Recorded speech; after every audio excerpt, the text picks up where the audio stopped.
Hi, today I'd like to talk about articulated streamers for very, very lightweight fly rods. 2 weight, 3 weight, 4 weight.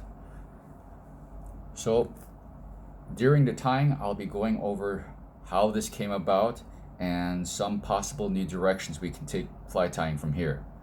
Okay, well, I hope that we take from here. So anyway, I'm going to begin by wrapping the thread.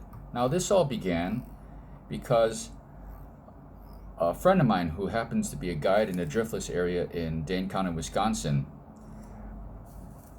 very good angler, but he and I came up with this challenge for each other where we just basically we knew a stream with lots of big fish in it, and we decided to have a challenge to see who would be the first one in that trout season to land a trout over 30 inches on a 2 weight.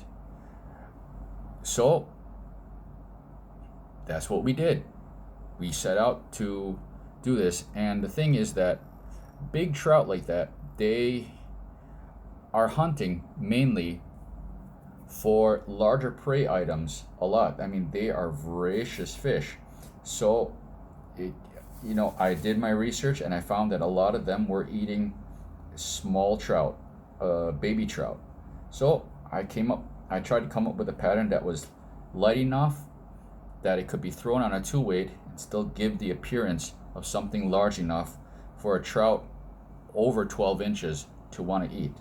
So, beginning, this is all 10 extra select craft fur. That's all I'm using for this entire pattern. Okay, this is basically an articulated craft fur minnow. In essence, there are some little tweaks and tricks I do on this, but basically that's all that this is. It's a fantastic pattern. Okay, 1, 2. That's all I need on this. Okay, I'm gonna wrap this forward.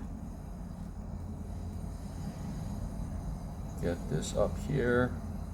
Okay, before I do anything else, I'll put a small little pinch of this. See, you don't want much, you just want enough to give the appearance of life. You don't need a lot of material, especially casting on a 2 weight or a 3 weight. You can't afford to have too much bulk or material that catches a lot of water. You need something that will shed water very quickly. Okay, so that's what this is. Let me just 2 wraps and adjust this out. There we go. Pull this back. And by the way, for this demonstration, I am using Daiichi hooks. Normally, I'll also use Daiichi hooks. I like Daiichi hooks a lot, but that's not the only hook you can use. Honestly, in a pinch, there were times when I was running low on materials during the challenge, and I went all the way to just Aberdeen number 8 Aberdeen hooks for bait fishing, for bluegill fishing and stuff, and they worked just fine as well. Okay, so all I'm doing here, I just wrap this in. That's it.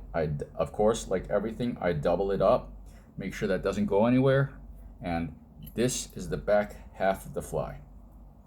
It's done.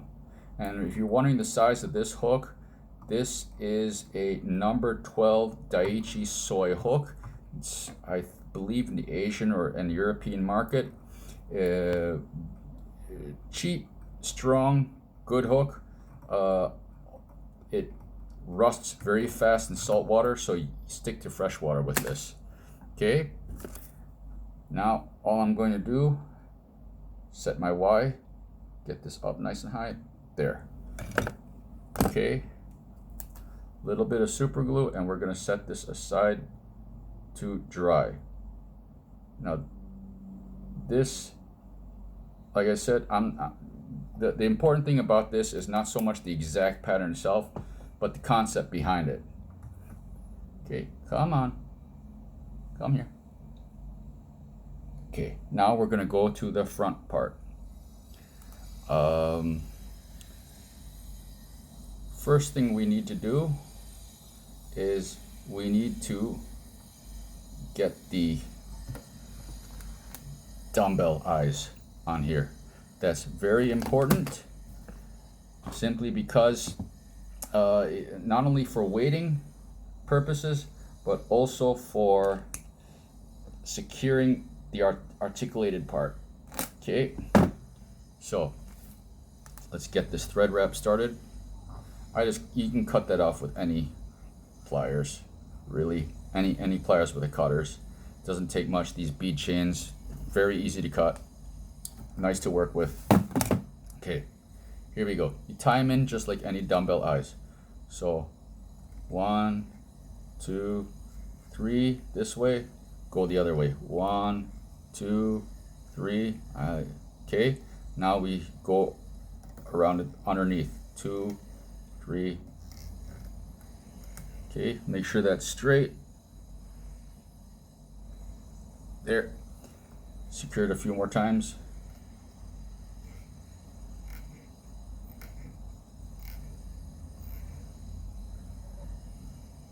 There we go. Okay, now we have to worry about the articulated part. So this is 10-pound tiger leader material. You can use any 49 strand nylon coated material. Okay, I like to go 1, 2, 3, 4. Okay, reason for that being we need to make sure that big fish don't tear this out. Now I've seen a lot of people tie articulated flies and they just attach their attachments to the back here. Okay, so you can see better. They just attach it to the back of the fly here, and I'll tell you, in my experience, that always pulls out on big fish. So now I make my stuff so that I can, the maximum amount of load that'll possibly hit this fly, the fly will withstand it. Yeah, I want to make sure. So we're gonna set this here. Okay, set it underneath for now. Set it over for now. Okay, you have to look at the bend of the wire. That's why I'm deciding where to set it, on top or below, because I want this to lie straight when I attach the other hook. Start tying it in here and wrap this back straight as possible. This particular hook, this is a Daiichi, I think this is a Chino or a Soy. That looks, yeah, that's a Chino, Daiichi Chino. It had, no, it's not offset, so it's a good hook. Good hook. Nice, strong, easy. And I'm using a 5mm bead, glow bead in this case. You can use any color you like. Chartreuse is really good if you're doing trout patterns. And now, because this weight is going to cause this front hook to ride hook up, I'm going to have the back one riding hook down the opposite direction. Get a slightly better hookup ratio that way. Okay, and then run this wire back through the hole in the bead. Okay, draw it up semi-tight. Okay, that's wanting to curl. Okay, I'm gonna have to bring this over here. If that loop starts turning, you have to start being inventive with how you're running the wire here. Okay, this will want to go underneath here. Okay, good. Keep this over here for now. Stay there. Okay, you have to always be balancing and adjusting for the direction that you are wrapping, the curvature of the materials you're using, and how you want it to lay. At least that's what I found. Okay, I'm going to take this back underneath for now. Okay, wrap this all in. Now, next thing, this one is underneath, it's coming up and over. This one is on top, it's coming underneath. Okay, so it's underneath, it's coming up and over. I'm going to wrap that in so everything is really locked in. This one is on top, it's coming underneath. Oh, come on, I don't want to hook myself. I hate hooking myself on this. Okay, wrap that in nice and tight. and start working this backwards.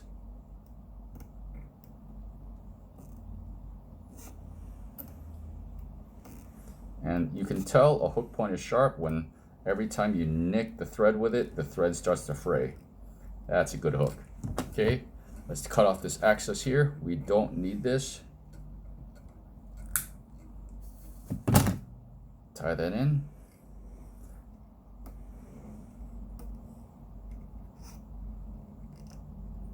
Okay, wrap this forward a little bit. And again, okay, I'm gonna cover the wire a little bit with thread. Why? Because then the super glue will soak into the thread and bind everything together a little bit better. Okay, that way this is not going anywhere. Hit the spot right there, down the center, done. Okay, now we need some material to cover up this gap here. Okay, so just like the tail, we're putting just a little bit of material. Where did my scissors go? There they are.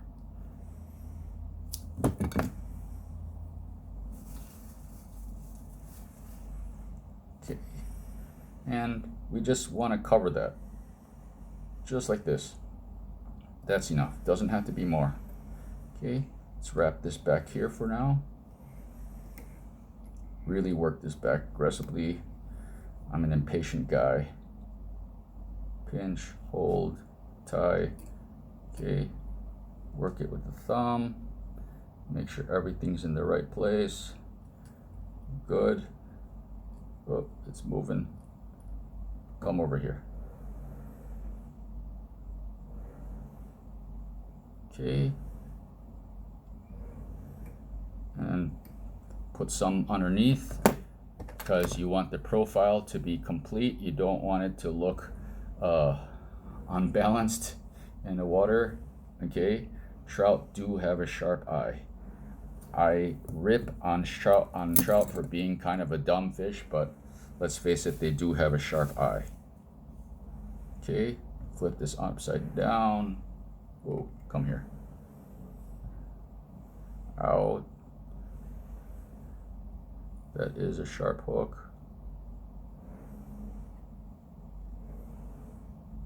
Even this out a bit. Okay. Pull this all back. And it doesn't matter how much you fold this back, this can be a little bit messy. I'm going to tidy this up just a little bit.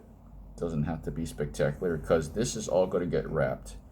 Now, because this is, I'm tying this as if I'm tying for a 2-weight, so I'm making this very light and staying with synthetic materials. If this was for a 5-weight, I like 5 weights a lot. I would actually be putting a natural, like a marabou feather, and palmering that in front. But because I'm tying this for a 2-weight, I'm going to keep it like this. Now the next thing is the dubbing loop. Okay, I'm going to create my dubbing loop back here. Well, I'm going to make sure that this is in the proper placement first. Okay, start my dubbing loop here. Over. Now, 1, 2, 3. Pull tight. Wrap this to where I want it. There. Wrap forward. Okay. Insert my dubbing loop device here. Cheap and good. Okay, to make matters a little bit more manageable, I'm gonna keep this off to the side. Okay, now these dubbing loop things, they are wonderful. Okay, but you need patience when you first start using them to keep your thread untangled. At least I did. Okay, so I'm gonna put 3 bunches of hair in here. Actually, this is a short shank. I might be able to get away with 2, but so let's see how this looks. Oh, I'm not getting that in properly. Okay. So first hank up there, let's spread this out a little bit.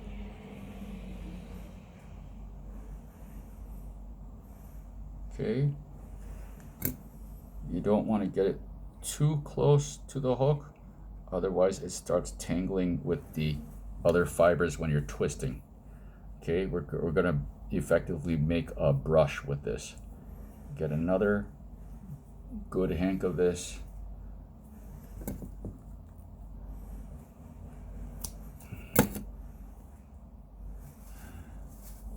Okay, get out this under fur stuff. Now, one thing that I have experimented with that I like a lot, I don't have the material here with me to show you guys, is putting some flash material in between these craft fur bunches, okay, inside a dubbing loop. It works really well. For this particular fly, I like copper. Copper works really well, copper and gold, okay? Depending on the color of the watercolor of the streams you're fishing, copper and gold are really good. One or the other is going to work, because copying a brown trout, okay? Baby brown trout. Work this up. It's up a bit. Okay. I'm going to hold this. I'm going to twist until I can feel the line twisting in my thumb. I'm going to pull. And then from here, I'm going to use the hook on my whip finish tool to untangle any fibers here, and there will be a lot tangled, which is fine. Okay. There. It's coming. And you want to keep, twisting and making sure this is, really well secured into the brush. Okay. We're all good. Now, oh, here we go. There we go. Start wrapping this.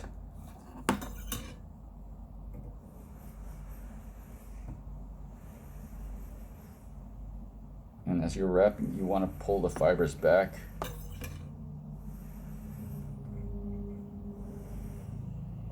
Okay, that makes for a better presentation here. Okay, good. Everything's behaving so far. Isn't always this way. They don't always behave with this pattern, so it's always nice when they do.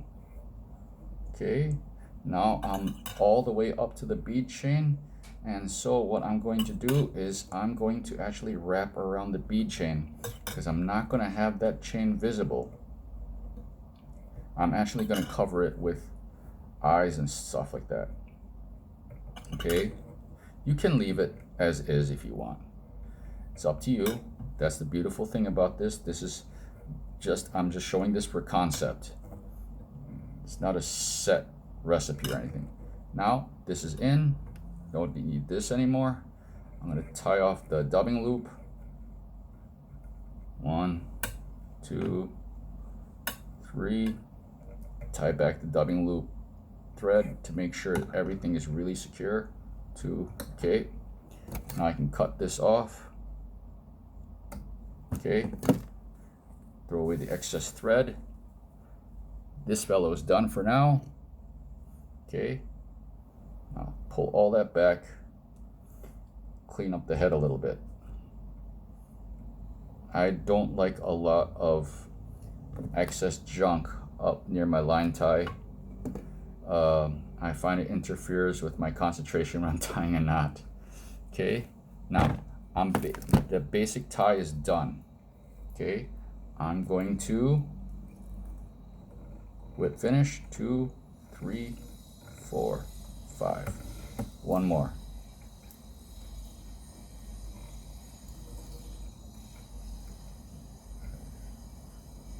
Here. Before I do this is starting to get a little untidy. Okay, there we go. just a little saliva helps hold that hair back a little bit. 1, 2, 3, 4. Okay. Now, hit it with super glue or, whatever type of glue material that you like to use. I know a lot of people love the Zap-A-Gap and stuff like that. This is just fine also. Okay. Now, when that all dries, then you start hitting with markers. Okay. I'll use brown on top, and then little red, what is that called? Red dots, black dots, to really get the trout look. You can also try to make it look more like a sculpin. That's also cool.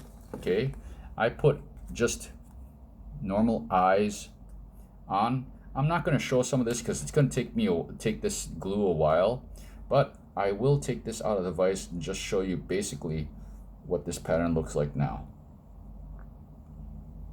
Okay. Oh, I forgot one step before I do anything else. I need to untangle all these hairs. So you take the hook from the, what is this called? This whip finish tool, and it helps to untangle a lot of things and really get in there. Really get in. Don't be afraid of losing a few hairs here and there. Okay, because it's important to get as much of this untangled as possible for a nice, beautiful presentation in the water. You want all that stuff flowing freely in the water. Okay, if you have it flowing freely, the fish won't mind a few flaws here and there, like, did I put the eyes on it, or the color's all correct? They won't care. Okay, now, so on this one, let me put it this way. Okay, this fly is gonna ride the front hook up, the back hook down. Okay, so if you're going for a brown trout color scheme, put brown on top and little red dots, red and black dots everywhere, and that's just fine. If you're going for sculpin, vertical brown bars here, maybe brown over the top, maybe some green and stuff in there too, works just fine. You just go to town with your artistic side, and you can see this fly, it's stable, because it's got a trailing hook back here, articulated. The movement is just amazing. Number one. Number two, you get the short striking fish. The problem I have with a lot of streamers for trout is that they don't have a back hook, so the trout, they always yank off the back materials, or they just don't get hooked. Okay, especially when you're drifting downstream or something like that, or or swinging the streamer like this. I get them every time with that back hook. Okay, so I hope I gave you guys some usable tips and stuff, and some neat ideas, or at least some sort of ideas to go in new directions. This is a good pattern. It's a good concept. I didn't come up with this. I added some tips and tricks, but I'd love to see where people go with this idea into new genres of flies and things anywhere in the world, for all genres of fishing. Okay, cheers, have a good one.